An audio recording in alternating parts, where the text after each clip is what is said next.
Okay, I'll go ahead and open it up. Frank, any last-second enlightenments about the Saints going this weekend? Just good football team. Like I said, they defensively very stingy, as far as letting up points. Offensively, big-time weapons. So really a great challenge. Monday Night Football, we're excited about getting the Saints on Monday Night Football at home to open up, for our home opener. Coach, regarding the vertical passing game, has there been an emphasis this week on wide receivers getting better separation when you do that? Each and every week, we're always looking for ways to get the ball down the field. Really at every position, we're always looking to improve, right? Whatever our skill is, for receivers, that's going to be stance and start, separation at the top of a route. For offensive linemen and defensive players, it's all different. So we're always working on all those aspects. Like I said, I'm confident in our receiver group, and I think at times our receivers put some good stuff on tape last week that we can build off of. Frank, with this being a division game this week, what have you expressed to the team about the urgency of getting a win this week? Yeah, it's a big deal, right? You start off 2 division games. Obviously let week 1 slip away, so heightens it even more.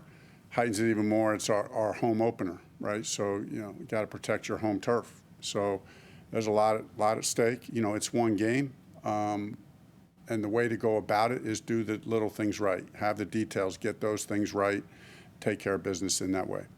What's your plans at guard? I know we haven't talked to you since Thursday. What are you planning to do there? Cade Mays will start at guard, and then there may be some rotation there, maybe not. We'll see how it goes.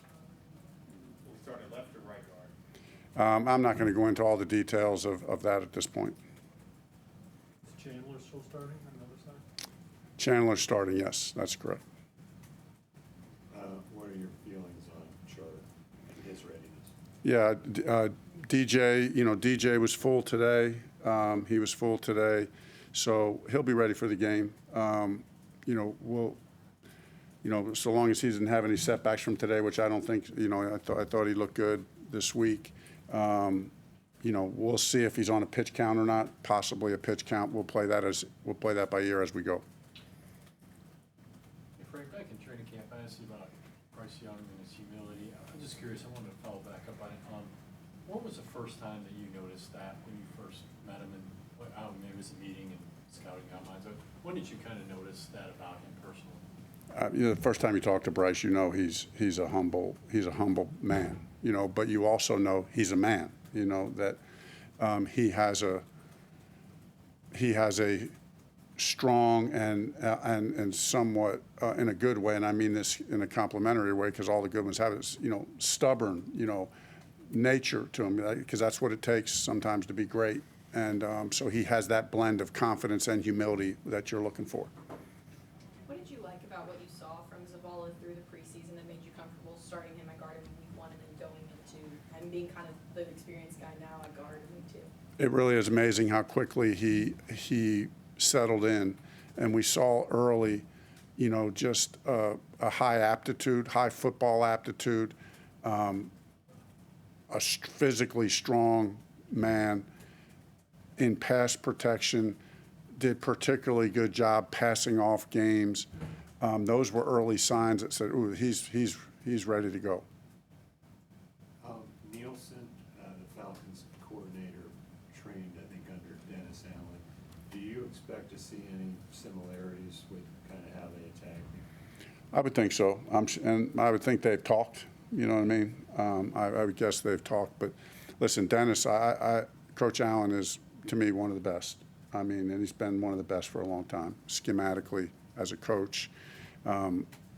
He's always done a great job. I've always highly respected, very multiple.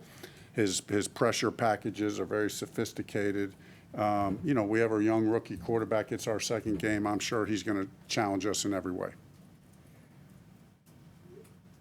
Anything else for Coach? I was just going to ask, I don't know that we asked you about Brady Christensen. Is he season ending?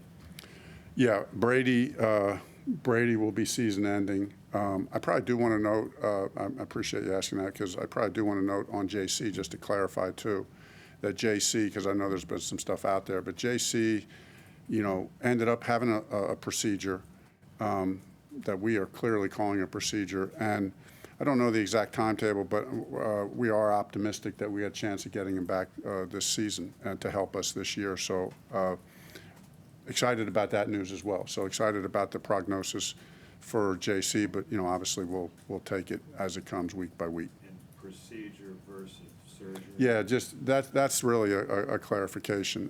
That it really was, fine line and how those two go, but the procedure that was done, everything went very well. Got a few more details on that, and we're very pleased with how that went and what the doctor's report on that was, and feel like we got a good chance of getting him back. With JC out, what have you liked, or how have you seen about CJ and Troy and kind of the guys filling in for him? Yeah, we like that group. We like the group, the depth. CJ is extremely talented. Troy's that savvy veteran. Of course, Dante is, he's our guy back there. So, we feel like that's a good group. We feel like we can be versatile with those guys in how we play, and excited about them stepping up. Frank, Dennis Allen's been around for a while. He's got a defensive scheme that obviously goes back quite a while. He also got a second chance as a head coach. How has he kind of evolved his play calling since arriving in New Orleans or being promoted? Just a good knack and feel for the game. I mean, like you said, as a play caller, as a schemer, I've always felt he's been kind of in that top zip code of guys who know how to scheme it up, who know how to call it, and know how to set it up. So you got to stay on your toes. We as offensive guys, we love going up against Dennis, because he puts you to the test. That's how you get better. After you prepare for 2 weeks against this scheme and everything they do pressure-wise, it's a great start to the season for us from a blitz protection standpoint of having to be able to handle that level of sophistication early on. I thought our guys did a fairly good job with it last week, and we're going to really need to be on point this week. Did Chuba show you anything in the opener that you learned that, made you feel more confident in him? Yes, Chuba was, I thought he ran extremely hard, was very productive, had great vision, really stepped into that number 2 role in a significant way. So it was a good way to start the year. All right. Thanks, Coach. Thank you. Thanks, guys.